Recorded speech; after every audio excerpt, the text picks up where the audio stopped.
Hello everyone. आज की इस वीडियो में हम बात करेंगे classification of unit cell on the basis of bond length and bond angle. जैसे कि आप देख सकते हैं मैंने यहाँ पर कुछ यूनिट सेल्स के नाम ऑलरेडी लिख रखे हैं।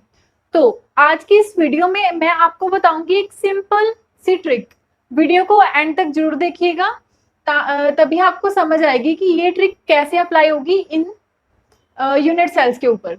देखिए, सबसे पहले मैं आपको बताती हूँ कि इसे हम याद कैसे रखेंगे। कई बार क्या होता है कि हम भूल जाते हैं कि कौन सा इसमें आएगा और उसकी बॉन्ड लेंथ क्या होगी और फिर उसका बॉन्ड एंगल का क्या होगा।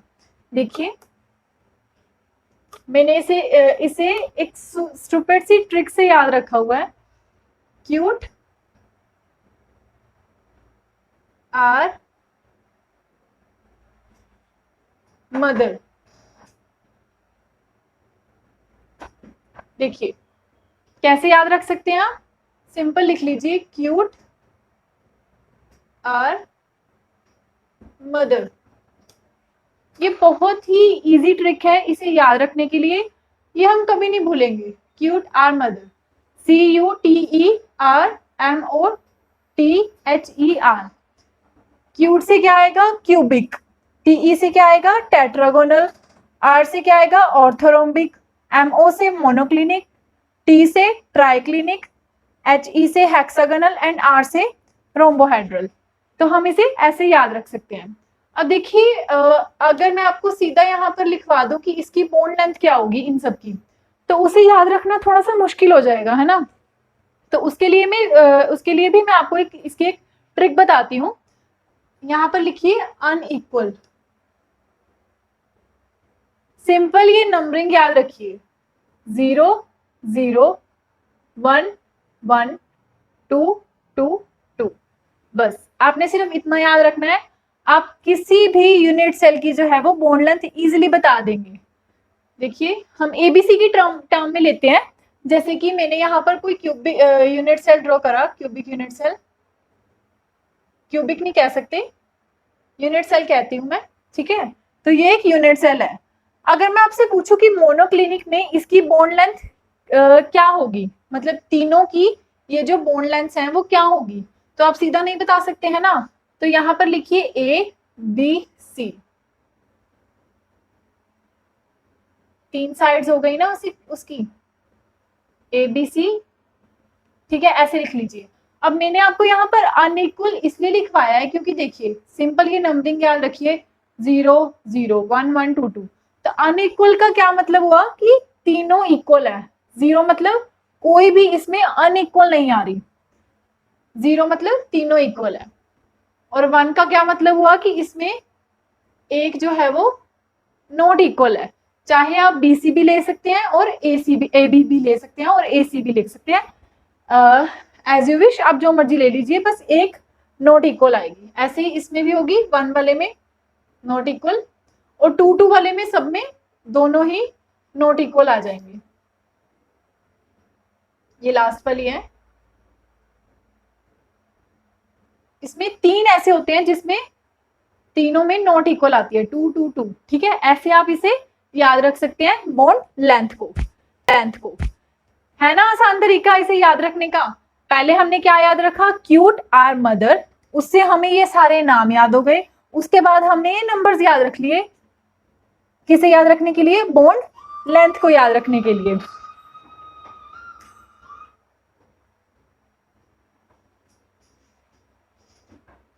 है ना, ये बिल्कुल ही आसान तरीका इसे याद रखने का। आपने कुछ नहीं करना, बस ये लाइन याद रखनी है, क्यूट आर मदर। उसके बाद बॉन्ड लेंथ के लिए क्या होगा, 0 0 1 1 2 2 2। ये अनइक्वल के साइन है, ठीक है। तो हो गई ना ये सारे याद। तो अब हम बात करेंगे इसमें बॉन्ड एंगल की। तो बॉन्ड एंगल के लिए भी मैं आपको सिंपली बता देती हूँ कि कैसे कैसे हमने याद रखना है। अब हम ये तो नहीं निकालने बैठेंगे एग्जाम में कि उनके बीच का एंगल कितना है। ये तो एक यूनिट सेल है, मान लीजिए मैंने यहाँ पर एक और ड्रॉ कर दी, ठीक है। तो क्या होगा कि हम वो तो नहीं बता पाएंगे कि इन दोनों के बीच का एंगल कितना है, क्योंकि उसे 3D में विजुअलाइज करना बहुत मुश्किल हो जाता है ना। तो वहां पर हम कैसे याद रखेंगे, देखिए अब हम बात करेंगे इंटरफेशियल एंगल की।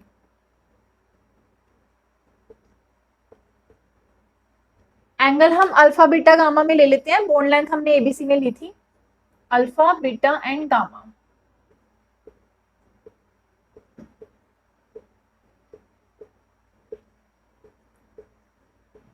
ठीक है, ये मैंने सारे लिख दिए यहाँ पर।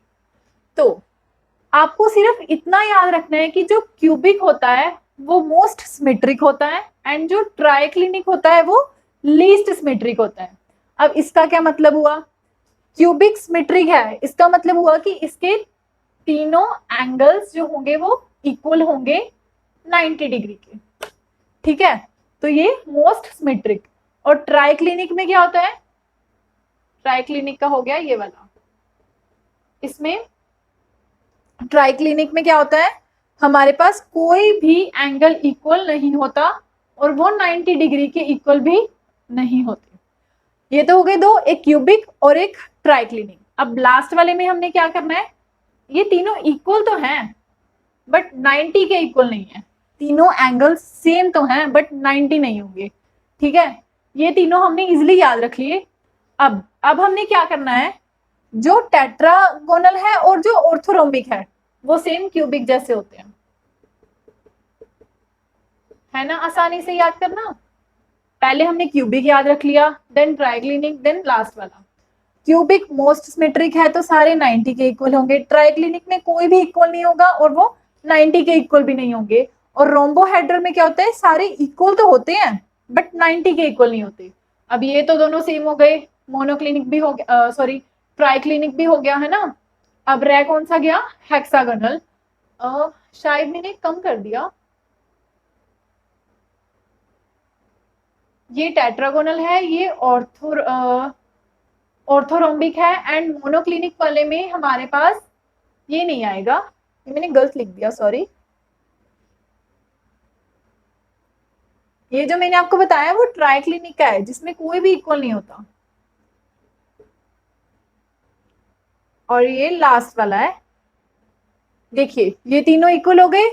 अब मोनोक्लिनिक में क्या होता है कि अल्फा और गामा तो इक्वल होते हैं बट बीटा इक्वल नहीं होता। ठीक है, क्या होता है इसमें, बीटा 90 के इक्वल नहीं होता। अल्फा और गामा तो इक्वल हैं मोनोक्लिनिक में but beta is not equal to 90 degree. Triclinic में कोई भी नहीं होता। अब हेक्सागोनल में क्या होता है, अल्फा और बीटा तो इक्वल होते हैं बट गामा इक्वल नहीं होता उनके, नॉट इक्वल टू 90।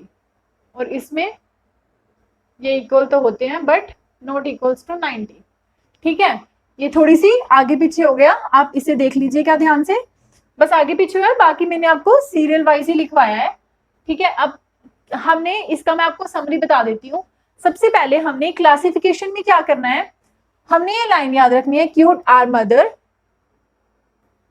उसके बेस पे हमें ये याद हो जाएंगे। और बोन लेंथ के लिए हम 0 0 1 1 2 2 2 ये अनइक्वल के हैं। ठीक है, और बोन एंगल में हमने क्या करना है कि हमने क्यूबिक याद रख लेना है, ट्राइक्लिनिक एंड देन रोम्बोहेड्रल। इसमें सारे इक्वल होते हैं और वो 90 के इक्वल होते हैं, इसमें कोई भी इक्वल नहीं होता और ना ही 90 के इक्वल होते हैं 90 डिग्री के। और रोम्बोहेड्रल में क्या होता है, सारे इक्वल तो होते हैं बट 90 के इक्वल नहीं होते। और टेट्रागोनल और ऑर्थोरोम्बिक तो क्यूबिक जैसे ही होते हैं। मोनोक्लिनिक में क्या होता है, दो इक्वल होते हैं बट बीटा 90 के इक्वल नहीं होता, और इसमें गामा, हेक्सागोनल में गामा 90 के इक्वल नहीं होता। तो ये था हमारे पास classification on the basis of the bone length and bone angle. ठीक है, आसान थी ना, इसे याद रखना। अब आप ये अपनी पूरी लाइफ नहीं भूलोगे, बस आपको ये लाइन याद रखनी है, क्यूट आर मदर, मदर तो क्यूट ही होती है ना, तो ये लाइन तो आपको इजीली याद रहेगी।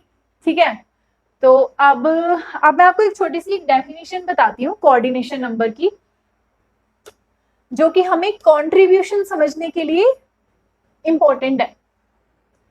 अब कोऑर्डिनेशन नंबर क्या होता है सॉलिड स्टेट में,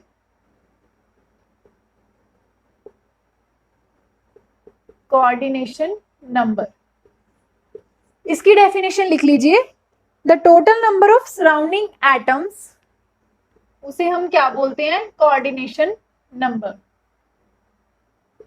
total number of surrounding atoms.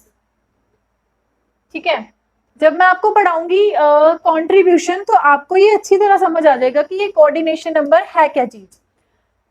तो यहाँ पर मैं आपको एक छोटी सी एग्जांपल समझा देती हूँ। जैसे देखिए, यहाँ पर मैंने सोडियम आयन लिया पॉजिटिव, ठीक है। अब इसके सराउंडिंग में जितने भी एटम्स प्रेजेंट होंगे वो उसका क्या होगा, कोऑर्डिनेशन नंबर। ठीक है, जैसे यहाँ पर इसके सराउंडिंग में 3 क्लोरीन एटम्स प्रेजेंट हैं तो वो उसका क्या हुआ, कोऑर्डिनेशन नंबर। तो आज हमने डिस्कस कर लिया क्लासिफिकेशन एंड कोऑर्डिनेशन नंबर। तो नेक्स्ट क्लास में हम बात करेंगे कंट्रीब्यूशन ऑफ एटम्स के बारे में, कि वो कैसे कंट्रीब्यूट करते हैं, कि एक यूनिट सेल है वो दूसरे यूनिट सेल के कॉर्नर्स पे कितना कंट्रीब्यूट करेगा, फेजेस पे कितना कंट्रीब्यूट करेगा। तो वो हम नेक्स्ट क्लास में बात करेंगे। ओके गाइस, अगर आपको इस टॉपिक से रिलेटेड कोई भी प्रॉब्लम हो तो आप मुझे कमेंट सेक्शन में बता सकते हैं। और अगर आपको ये वीडियो अच्छी लगी हो तो प्लीज लाइक एंड सब्सक्राइब करना मत भूलिएगा। Thank you guys.